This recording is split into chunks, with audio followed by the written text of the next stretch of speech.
чую вас, добре. От якесь навчання. Добре. Я думав, якийсь заміс вже я хотів вибігати. Люди розвертаються.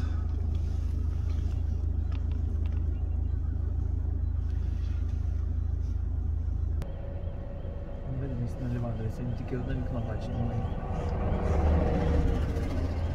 Okay, we're here on the border station to Poland, and you just arrived from Kiev. Can you tell us about the situation in Kiev?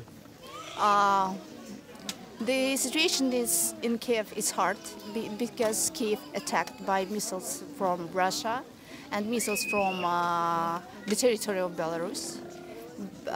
And Kiev will fight.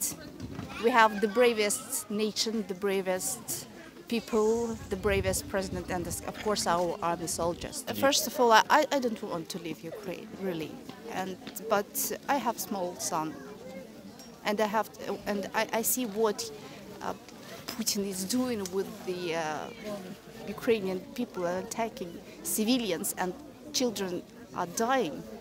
I need to save my son. It's really a good organization in Kiev. Kiev is a very strong and brave city. Each citizen, in Kiev, they support around Kiev as well. This is not just the army. Ukrainians are the whole army together with our Ukrainian soldiers, bravest soldiers in the world, I think. And I think the whole world will support me in this. When we win, I want to go back to Ukraine, to return to Kiev as soon as possible to Ukraine. And even abroad, I don't know what I will do tomorrow, but what I know for sure, I will continue fighting with propaganda, which is right now in the whole internet resources, for example, and TV set.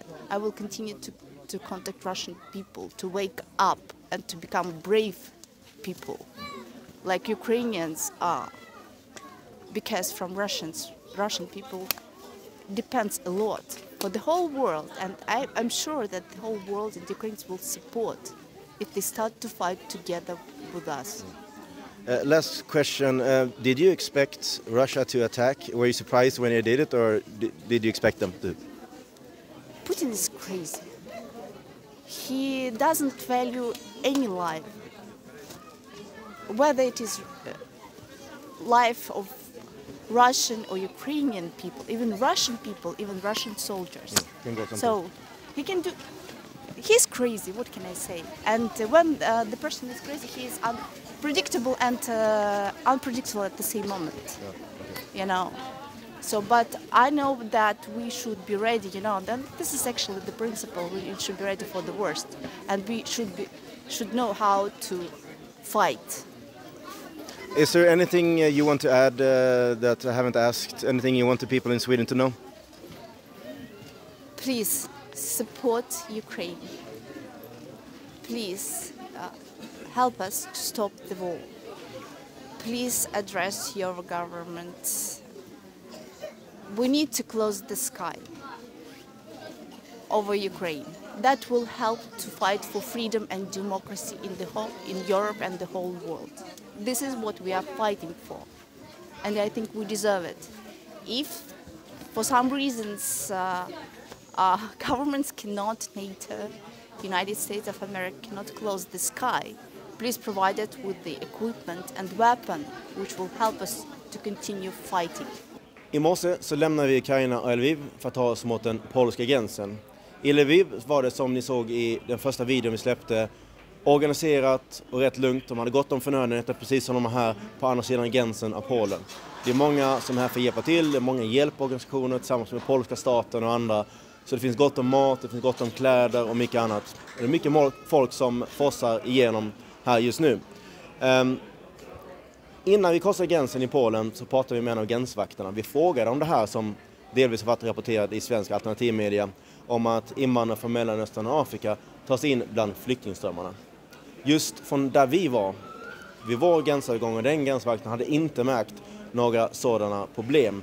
De enda från utom Europa som åkte där, menar han, det var de som hade pluggat i Kiev eller i andra delar av Ukraina som då också flydde tillsammans med de andra. Det mest bestående intrycket jag har haft både från Ukraina men även här, det är att det nästan uteslutande är kvinnor och barn. De få män man ser, det är de som lämnade sina fruar och sina barn för att åka till säkerheten i Polen, alternativt om det är några äldre som skulle gå. I övrigt är det bara kvinnor och barn, vilket är alltså en helt annan invandring än den vi sett i Sverige de senaste 40 åren. Vi fick också chansen att prata med en polsk man som står här med en skylt som är här för att hjälpa till, som är här för att transportera de här flyktingarna till olika delar av Polen, framförallt till hans stad. Och även då där han och hans vänner erbjuder de här ukrainarna att få husrum hemma hos dem. My name is Rafael. And what does that sign say? It says that I'm willing to take 7 people to my city, connect them with charity or other NGO organizations, and so I'm giving them a free ride to my city and help. Many of my friends took families with children to their own homes. How do Polish people view the refugees coming from Ukraine now? We feel a little bit of compassion towards them. We see that they are people fleeing from the war, so it is our obligation to give them help and host them for a while. I can express only my feelings. Yeah. Some people are fleeing from war, and these are women and children, and some people leave their women and children in the poor countries and flee as men. So it's at the first sight it is different for me. But if somebody from, for example, the Indian students who are fleeing from Kiev and so on, if these people would come here and ask me for the ride, I would offer them ride as well, of course. Is there anything else that you think is important to tell the people in Sweden that you want to say? Well, let's pray everybody in Europe so the Ukraine is the winning part of this conflict, because as Finland, Sweden, Poland, Baltic countries, we are at the first line. Thank you very much. Thank you very much. And good luck.